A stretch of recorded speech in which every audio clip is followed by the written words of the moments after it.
Hello friends welcome to my study academy classes पिला माने आज क्लास रे आमे एमएल ओडिया जो रही अछि पद्य विभाग पिले सही पद्य विभाग कोन ना आमे जो रही अछि बंदीर विरह व्यथा कविताटी सेथिर कोन ना क्वेश्चन आंसर आलोचना करिबा ठीक अछि तो सेथिर क्वेश्चन आंसर कोन ना आज आमे आलोचना करिबा एमसीक्यू और एक नंबर विशिष्ट प्रश्न आज आमे आलोचना करिबा ठीक अछि तो वीडियो को देरी न करी आरंभ करिबा पिले देखो तो प्रथम क्वेश्चन टी कोन अछि देखिबा नाना रंग चंद्र आतपे आच्छादित आंबर एठारे आंबर अर्थात कौन पिले आंबर अर्थात कौन कह जाइए एठारे देखिबा कौन ना आंबर अर्थात पिला माने आकाश ठीक अच्छी आकाश को आंबर बोली कह जाइए एबे देखिबा 2 नंबर सूर्यास्त समय गछगुड़िकर छाई लंबी जाइथिबारु कवि कौन कल्पना करिसंती कवि कौन कल्पना करिसंती ना गछ माने सूर्यंक पादरे कौन ना मुंड नुआई प्रणाम कला परि मने होउथाय बोली कवि कल्पना करिसंती ठीक अछि 3 नंबर देख ना सूर्यास्त कालीन मृदु समीरण को कवि कहा सहित तुलना करिसंती कहा सहित ना प्रेम स्पष्ट गिरी सहित तुलना करिसंती ठीक अछि 4 नंबर देख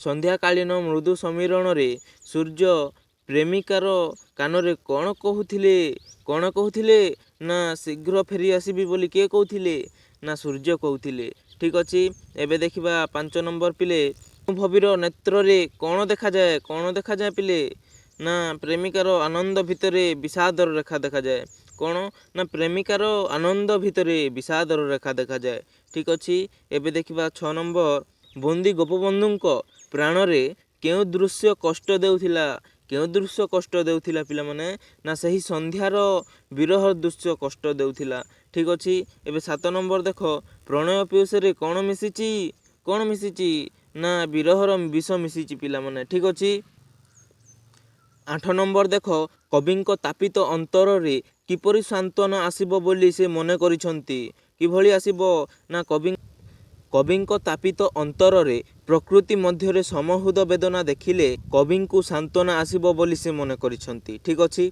9 नंबर देख पिले गोपबंधुक अवरोध समय कौन थिला ना गोपबंधुक अवरोध समय गोधूली काल थिला पिले ठीक अछि 10 नंबर देख जमदूत बोली कवि कहा को कहिसंती ना सही जेल रो सिपाही को कवि जमदूत बोली कहिसंती ठीक अछि एबे देखिबा 1 नंबर विशिष्ट प्रश्न पिले गोटे वाक्य रे उत्तर लिखिबा ठीक अछि प्रश्नर मूल्य होची 1 नंबर देखो प्रथम क्वेश्चन कोन अछि बंदीर विरह व्यथा कविताटी गोपबंधुंकर केउ संकलन रु आसी अछि ना बंदीर विरह व्यथा कविताटी गोपबंधुंकर कारा कविता बा कारा संकलन रु आसी अछि ठीक अछि एबे देखो 2 नंबर देखो बसंतर समय किपरि ना बसंतर समय होची अति मधुर पिला माने मधुर ठीक अछि विदाई सूर्यर आकाश केउथिरे आच्छादित बोली गोपबंधु कहिसंती केउथिरे पिला माने ना विदाई सूर्यर आकाश नाना रंगर चांदुआरे आच्छादित बोली गोपबंधु कहिसंती ठीक अछि 4 नंबर देखो एबे कोन अछि विदाय बेलारे पक्षी मानकर गान किपरि थिला ना विदाय बेलारे पक्षी मानकर गान करुण गान थिला तांकर गान कोन ना करुण गान थिला अति दुख भरा संगीत दुखर गीत थिला पिला माने ठीक अछि 5 नंबर देख आसन्न संध्यारे तरु ओ गिरिर विस्तार छाया काहार पादरे प्रणाम करुथिले काहार पाद ना तरु ओ गिरिर विस्तार छाया सूर्यंकर पादरे प्रणाम करुथिला परि मने होथिला पिला माने ठीक अछि 6 नंबर देख प्रणामर प्रतिबदल रे सूर्य तरुगिरी को कौन दान करुथिले ना प्रणामर प्रतिबदल रे सूर्य गछ मानकर बा तरुगिरीर मस्तक रे हेमबरणी पाट दान करुथिले ठीक अछि 7 नंबर देख संध्याकालीन सूर्य केउठी बसी हसुथिले बोली कहा जायछि केउठी बसी ना संध्याकालीन सूर्य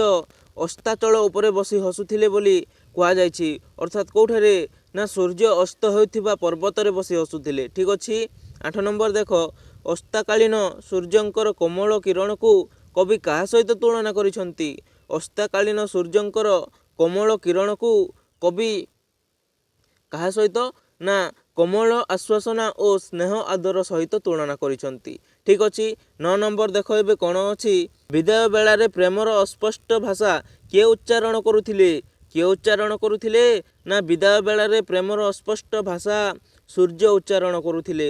ଠିକ୍ ଅଛି ପିଲେ। 10 ନମ୍ବର ଦେଖ, ସମୀରଣ କଣ୍ଠରେ ସୂର୍ଯ୍ୟ ଦେବତାଙ୍କର ପ୍ରେମପୂର୍ଣ୍ଣ ଅସ୍ପଷ୍ଟ ଭାଷା କ'ଣ ଥିଲା? କ'ଣ ଥିଲା? ସମୀରଣ କଣ୍ଠରେ ସୂର୍ଯ୍ୟ ଦେବତାଙ୍କର ପ୍ରେମପୂର୍ଣ୍ଣ ଅସ୍ପଷ୍ଟ ଭାଷା ଥିଲା, ଅଚିରେ ଫେରିବି ଧନୀ ନୁହଁ କାତର। ଅର୍ଥାତ୍ କ'ଣ ନା ମୁଁ ଶୀଘ୍ର ଫେରି ଆସିବି, ମୁଁ ଅତି ଜଲ୍ଦି ଫେରି ଆସିବି, ତୁମେମାନେ ଚିନ୍ତା କର ନାହିଁ କି ଦୁଃଖ କର ନାହିଁ ବୋଲି କିଏ କହିଥିଲେ? ନା ସୂର୍ଯ୍ୟ କହିଥିଲେ ପିଲେ। ଠିକ୍ ଅଛି। ବିଦାୟକାଳୀନ ଅନୁରାଗର ରଙ୍ଗ କେଉଁଠି ପ୍ରକାଶ ପାଉଥିଲା? ନା ବିଦାୟକାଳୀନ ଅନୁରାଗର ରଙ୍ଗ ପ୍ରାଚୀ କପୋଳେ ପ୍ରକାଶ ପାଉଥିଲା। ଅର୍ଥାତ୍ କ'ଣ ନା ପୂର୍ବ ଆକାଶରେ ପ୍ରକାଶ ପାଉଥିଲା। ଠିକ୍ ଅଛି। 13 ନମ୍ବର ଦେଖ, ସୂର୍ଯ୍ୟଙ୍କର ହସରେ କ'ଣ ପ୍ରକଟିତ ହେଉଥିଲା? କ'ଣ ପ୍ରକଟିତ ହେଉଥିଲା? ନା ସୂର୍ଯ୍ୟଙ୍କର ହସରେ ଗୁରୁ ବିଷାଦ ରେଖା ପ୍ରକଟିତ ହେଉଥିଲା। ଠିକ୍ ଅଛି। 13 ନମ୍ବର ଦେଖ, ବିରହୀ ସୂର୍ଯ୍ୟଙ୍କର ବିଷାଦ କିଏ ଦେଖିପାରୁଥିବେ ବୋଲି କବି କହିଛନ୍ତି? କିଏ ଦେଖିପାରୁଥିବେ? ନା ବିରହୀ ସୂର୍ଯ୍ୟଙ୍କର ବିଷାଦ ଅନୁଭବୀ ନେତ୍ର ଦେଖିପାରୁଥିବେ ବୋଲି କବି କହିଛନ୍ତି। ଠିକ୍ ଅଛି। 14 ନମ୍ବର ଦେଖ, କାହାର ବିରହ ମନରେ ଦାରୁଣ କଷଣ ଦିଏ ବୋଲି କୁହାଯାଇଛି? ପ୍ରିୟଜନମାନଙ୍କର ବିରହ ମନରେ ଦାରୁଣ କଷଣ ଦିଏ ବୋଲି କୁହାଯାଇଛି। ଠିକ୍ ଅଛି। 15 ନମ୍ବର ଦେଖ, ପ୍ରୀତି ପାଶରେ କିଏ ବନ୍ଧା ବୋଲି କବି କହିଛନ୍ତି? କିଏ ବନ୍ଧା? ନା ପ୍ରୀତି ପାଶରେ ଜଗତର ସର୍ବଜଡ଼ ଓ ଚେତନା ବନ୍ଧା ପିଲାମାନେ। ଠିକ୍ ଅଛି। 16 ନମ୍ବର ଦେଖ, ସୂର୍ଯ୍ୟଙ୍କର ବିରହ ଦୃଶ୍ୟ କାହା ପ୍ରାଣରେ ବ୍ୟଥା ଦେଉଥିଲା? କାହା ପ୍ରାଣ? ନା ସୂର୍ଯ୍ୟଙ୍କର ବିରହ ଦୃଶ୍ୟ କବି ଯିଏକି ଗୋପବନ୍ଧୁ ଦାସଙ୍କର ପ୍ରାଣରେ ବ୍ୟଥା ଦେଉଥିଲା। ଠିକ୍ ଅଛି। ଏବେ ଦେଖିବା 17 ନମ୍ବର। ନେକ୍ସଟ କ'ଣ ଅଛି? ସନ୍ଧ୍ୟାକାଳୀନ ବିଦାୟ ଦୃଶ୍ୟ ବନ୍ଦୀ ଗୋପବନ୍ଧୁଙ୍କୁ କ'ଣ ମନେ ପକାଇ ଦେଉଥିଲା? କ'ଣ ନା ସନ୍ଧ୍ୟାକାଳୀନ ବିଦାୟ ଦୃଶ୍ୟ କବି ଗୋପବନ୍ଧୁଙ୍କୁ ଅତୀତର କଥା ମନେ ପକାଇ ଦେଉଥିଲା। ଠିକ୍ ଅଛି। 18 ନମ୍ବର ଦେଖ ପିଲେ କ'ଣ ଅଛି? ବନ୍ଦୀଶାଳରେ ଚାବି ନ ଦେବା ପାଇଁ ଗୋପବନ୍ଧୁ କାହାକୁ ଅନୁରୋଧ କରିଥିଲେ? କାହାକୁ ଅନୁରୋଧ କରିଥିଲେ? ବନ୍ଦୀଶାଳରେ ଚାବି ନ ଦେବା ପାଇଁ ଗୋପବନ୍ଧୁ ଜେଲର ସିପାହୀକୁ ଅନୁରୋଧ କରିଥିଲେ ପିଲେ।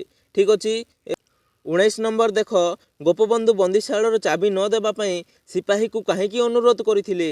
କାହିଁକି ନା ଦେଖ, ଗୋପବନ୍ଧୁ ବନ୍ଦୀଶାଳର ଚାବି ନ ଦେବା ପାଇଁ ସିପାହୀକୁ ଅନୁରୋଧ କରିଥିଲେ କାରଣ ପ୍ରକୃତିର ସେହି ଅସ୍ତାଗାମୀ ସୂର୍ଯ୍ୟର ବିରହ ଦୃଶ୍ୟକୁ ଆହୁରି କିଛି ସମୟ ଦେଖିବା ପାଇଁ ଏବଂ ଗୋଧୂଳି କାଳ ନ ହୋଇଥିବାରୁ ଜେଲର ସିପାହୀକୁ ଚାବି ନ ଦେବା ପାଇଁ ଗୋପବନ୍ଧୁ ଦାସ ଅନୁରୋଧ କରିଥିଲେ। ଠିକ୍ ଅଛି। 20 ନମ୍ବର ଦେଖ, ପ୍ରଣୟ ପିଉସରେ କ'ଣ ମିଶିଛି ବୋଲି କବି କହିଛନ୍ତି? କ'ଣ ନା ପ୍ରଣୟ ପିଉସରେ ବିରହର ବିଷ ମିଶିଛି ବୋଲି କବି କହିଛନ୍ତି। ଠିକ୍ ଅଛି। 21 ନମ୍ବର ଦେଖିବା ଏବେ କ'ଣ ଅଛି?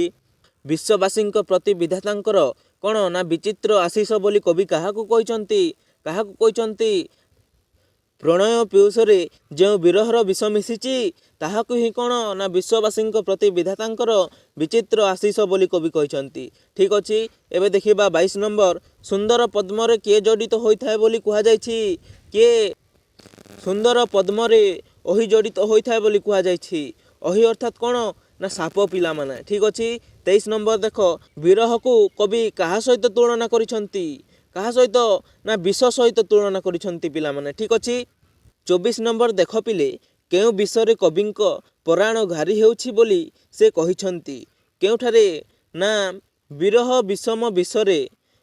କ'ଣ ନା ବିରହ ବିଷମ ବିଷରେ କବିଙ୍କର ପରାଣ ଘାରି ହେଉଛି ବୋଲି ସେ କହିଛନ୍ତି। ଠିକ୍ ଅଛି। 25 ନମ୍ବର ଦେଖ, ଆପଣାର ବିରହ ବେଦନାକୁ କବି କେଉଁଠି ଦେଖିଛନ୍ତି? ନା ଆପଣାର ବିରହ ବେଦନାକୁ କବି ବିଶ୍ୱ ପ୍ରକୃତିରେ ଦେଖିଛନ୍ତି। ଠିକ୍ ଅଛି ପିଲେ।